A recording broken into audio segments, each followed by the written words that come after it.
মুখোমুখি বিপিএল এর দুই টেবিল টপার। চট্টগ্রাম রয়্যালসের দেয়া 170 রানের টার্গেটে ব্যাট করতে নেমে ভালো শুরু করেও ভীষণ চাপে পড়ে যায় রংপুর রাইডার্স। শেষ 4 ওভারে দলটার জিততে হলে দরকার 41 রান। দলের এমন ক্রান্তি লগ্নে ব্যাট হাতে জ্বলে উঠলেন ভরসার পাত্র মাহমুদুল্লাহ রিয়াদ। দেখালেন বুড়ো হারের ভেলকি। 3-4-1 ছক্কা ইনিংসের 17তম ওভারেই আমির জামালকে তুলোধুনো করে তুললেন মোট 20 রান। ম্যাচ চলে আসে রংপুরের হাতের মুঠোয়। 18তম ওভারে খুশদিলশার উইকেটটা পেয়েছেন শরীফুল ইসলাম, তবে হজম করেছেন মোট 16 রান। এরপর আর পেছনে ফিরে তাকাতে হয়নি রংপুরকে। বড় জয় নিয়ে মাঠ ছাড়ে রাইডার্সরা। 5 ম্যাচের 4টা জিতে এখন টেবিলের 1 নম্বরে উঠে এসেছে নুরুল হাসান সোহানের দল।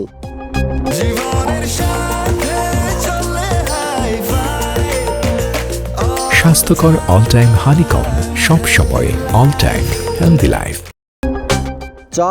4 এবং ছক্কা। ব্যাট হাতে কাইল মায়ার্স অন ফায়ার। অন্যদিকে শেখ মেহেদীর চোখে মুখে হতাশার ছাপ। রংপুর রাইডার্সের ব্যাটিং ইনিংসের 4র্থ ওভার। শুরুর 3 ওভারে মাত্র 21 রান তুলে লিটন দাসের উইকেট হারানো রংপুর কাইল মায়ার্সের ঝড়ো ব্যাটিংয়ে 4 ওভার শেষে পৌঁছে গেছে দলীয় 37 রানে। ঠিক পরের ওভারটাতেই কামব্যাক দেওয়ার চেষ্টা ছিল চট্টগ্রাম রয়্যালসের, কিন্তু হলো হিতে বিপরীত। পেসার আবু হায়দার রনিকে পেয়ে যেন এবার আরো আগ্রাসী, আরো ভয়ানক মেয়ার্স। রনির ওই ওভারে 5টা বল খেলে একটা 4-এর বিপরীতে মেয়ার্স ছক্কা হাঁকিয়েছেন মোট 3টা। ওই ওভারে আসে মোট 23 রান। পাওয়ার প্লে শেষ ওভারে আবার বোলিংয়ে আসেন শেখ মেহেদী, তবে এবার স্ট্রাইকে ডেভিড মালান। কিন্তু ফলাফল সেই একই। দুর্দান্ত ব্যাটিংয়ে 3-4-এ 12 রান আসে ওই ওভারে। পাওয়ার প্লের 6 ওভার শেষে রংপুর রাইডার্সের মোট রান ততক্ষণে 72। পাওয়ার প্লের প্রথম 3 ওভারে 21 রান করা রংপুর শেষ 3 ওভারে তুলেছে 51 রান।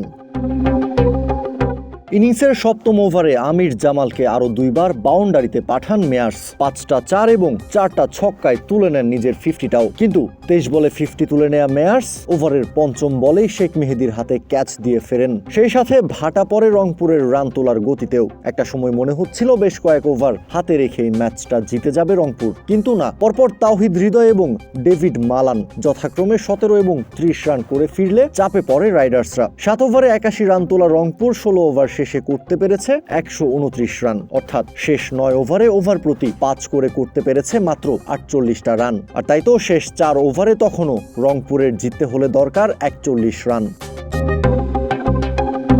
তুমুল অব্যবস্থাপনা আর অনিশ্চয়তা মাথায় নিয়ে বিপিএলে অংশ নেওয়া চট্টগ্রাম রয়্যালস আসর শুরু হতেই যেন পাল্টে গেল। বিসিবি দায়িত্ব নেওয়ার পর থেকেই কমিটির টিমই যেন বনে গেছে চট্টগ্রাম। মাঠের ক্রিকেটেও বেশ কনসিস্টেন্ট পারফর্ম করেই যাচ্ছে দলটা। সোমবার রংপুরের বিপক্ষে ম্যাচেও আগে ব্যাট করে 170 রানের টার্গেট সেট করে দলটা। রয়্যালস শিবিরে যোগ দেওয়ার পর থেকে ব্যাট হাতে নিয়মিত পারফর্ম করছেন অ্যাডাম রসিংটন।